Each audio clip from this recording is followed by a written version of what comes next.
Tous très heureux de vous retrouver en ce dimanche ensoleillé du mois de juillet pour partager avec vous quelque chose que je vais faire sans aucun papier, sans aucun prompteur, en direct et sans filet. Je voudrais vous parler du thème de donner du sens à sa vie. C'est un thème qui m'est extrêmement cher et je vais vous proposer à la fin un petit exercice. Je me présente pour les personnes qui ne me connaissent pas. Je suis Manuel Sperling, chercheur en harmonie de la conscience depuis plus de 35 ans, créateur de M2P champ informationnel et de naturo-quantique qui sont deux méthodes de transformation.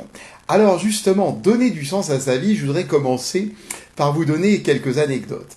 Un jour, j'ai une personne qui vient me voir au cabinet et qui me dit j'ai ma maison, j'ai une petite fille, j'ai tout ce qu'il me faut au niveau financier, j'ai un travail qui est sécurisé, sécurité de l'emploi. Bref, une personne qui a à peu près une quarantaine d'années, qui a tout ce qu'il lui faut, et elle me dit « Et je fais quoi maintenant ?»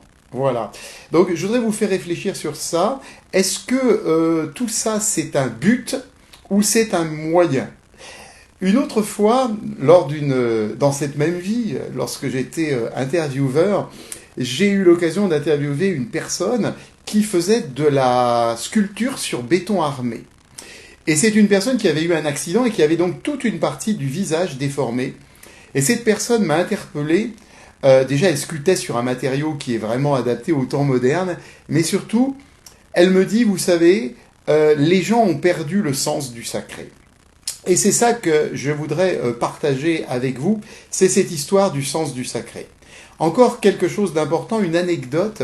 Je pense au livre La logothérapie de Viktor Frankl.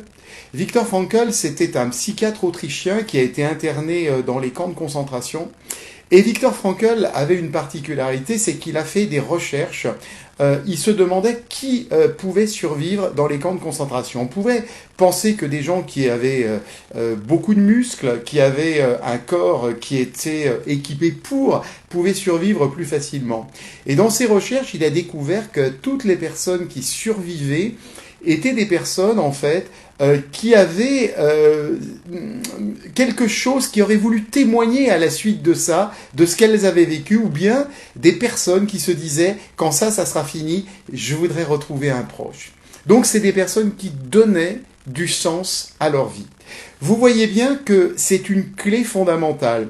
Il y a un livre qui a été écrit très récemment sur tout ce qui permet les rémissions de maladies graves comme le cancer, et une personne qui donne du sens à sa vie, c'est aussi une des clés. Je ne dis pas que c'est la seule, mais c'est une des clés de rémission d'une maladie grave comme le cancer. Donc en fait, autour de nous, on voit bien que toutes les valeurs traditionnelles auxquelles on pouvait se raccrocher, qui donnaient du sens à notre vie, on voit l'éclatement des cellules familiales, de plus en plus de gens seuls, alors qu'on a ces réseaux sociaux où on a finalement plein d'amis, mais on n'en a aucun. Donc, la question que je vous pose à chacun d'entre vous et à chacune d'entre vous, c'est qu'est-ce que vous pourriez faire, en fait, pour donner du sens chaque jour à votre vie ? Alors, certains vont me dire, oui, aller dans une association, aller agir pour autrui, oui, bien sûr, ça peut être ça. Je discutais ce matin avec mon fils et ma belle-fille, qui ont une petite fille. Je regardais qu'ils donnaient de l'alimentation de qualité pour éduquer le goût de cette petite fille. Ben voilà, ça donne du sens. Les petits actes au quotidien que vous faites donnent du sens. Il n'y a pas besoin de faire de grandes choses.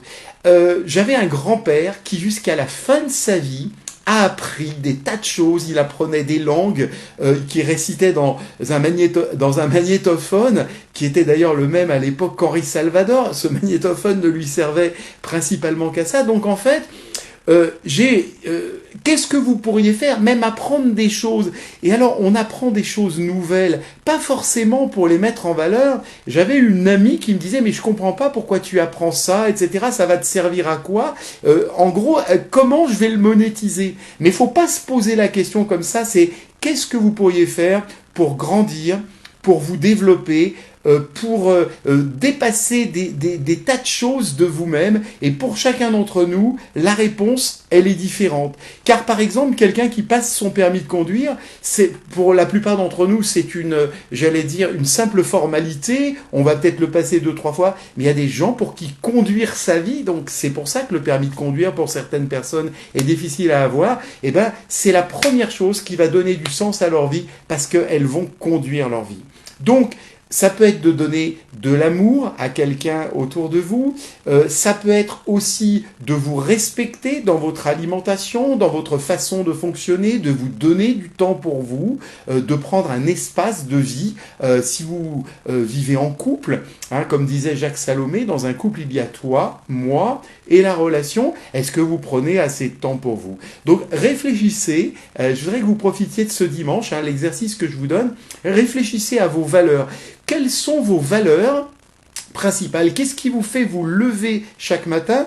Et quelles sont les contre-valeurs, c'est-à-dire les choses que vous n'avez pas envie de vivre dans votre vie? Et comment vous pourriez tout simplement donner chaque jour du sens à votre vie en vivant le plus possible près de vos valeurs, tous les jours en faisant des petits actes qui vous rapprochent de ce que vous aimez faire, de ce qui correspond à vos valeurs, et c'est vraiment très très différent pour chacun d'entre nous. Faire du sport, c'est aussi respecter ses valeurs, si telle est votre valeur, et si ça donne du sens à votre vie. Voilà, mais c'est vrai que on se donne beaucoup, chaque fois qu'on va aussi donner à l'autre. Et l'autre, c'est pas forcément une association caritative, c'est un petit coup de fil à ses proches, un petit coup de fil à quelqu'un que vous aimez, simplement pour lui dire que vous l'aimez. Voilà, donc réfléchissez à ça, et réfléchissez aussi que nous vivons dans une société où la perte du sens, elle est grande. Il y a plein de choses qui tiennent pas debout. Par exemple, pourquoi en automne,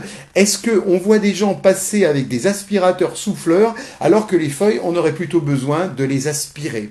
Il y a plein de choses comme ça, et je voudrais terminer sur une petite anecdote pour vous montrer à quel point on vit par moments dans un non-sens, et ce qui va nous donner du sens, c'est aussi de nous connecter avec qui nous sommes profondément, c'est-à-dire un être de lumière qui habite un corps physique, et nous sommes ça avant tout. J'aurai l'occasion de développer aussi tout ça lors d'une prochaine vidéo. Alors j'aurais terminé avec une anecdote amusante pour vous montrer à quel point il y a du non-sens dans notre société. J'étais en Normandie, je me souviens, à Blonville, pour les personnes qui connaissent, et là je vois un panneau avec marqué « Interdit aux chiens », et en dessous, marqué « Plage gardée par maître chien ». Est-ce que vous trouvez que ça a du sens? Alors je compte sur vous pour réfléchir vraiment profondément à ce qui vous donnera du sens à votre vie au quotidien. Et ça va vous faire vous lever chaque jour, ça va vous donner de l'enthousiasme. Comme disait Franck Athem, que j'ai connu, il disait toujours, quand on a un but dans sa vie, on ne peut pas être déprimé. Donc, redonnez chaque jour du sens à votre vie. C'est mon conseil du jour. Je vous remercie de votre attention. Faites circuler cette vidéo. Je fais toute cette série de vidéos parce que le but, c'est qu'elles intéressent tout le monde. Et je vous donne rendez-vous demain lundi aux alentours de 13h pour bouger la vie, bouge votre été. Merci infiniment de votre attention et merci de me suivre au quotidien. À très vite.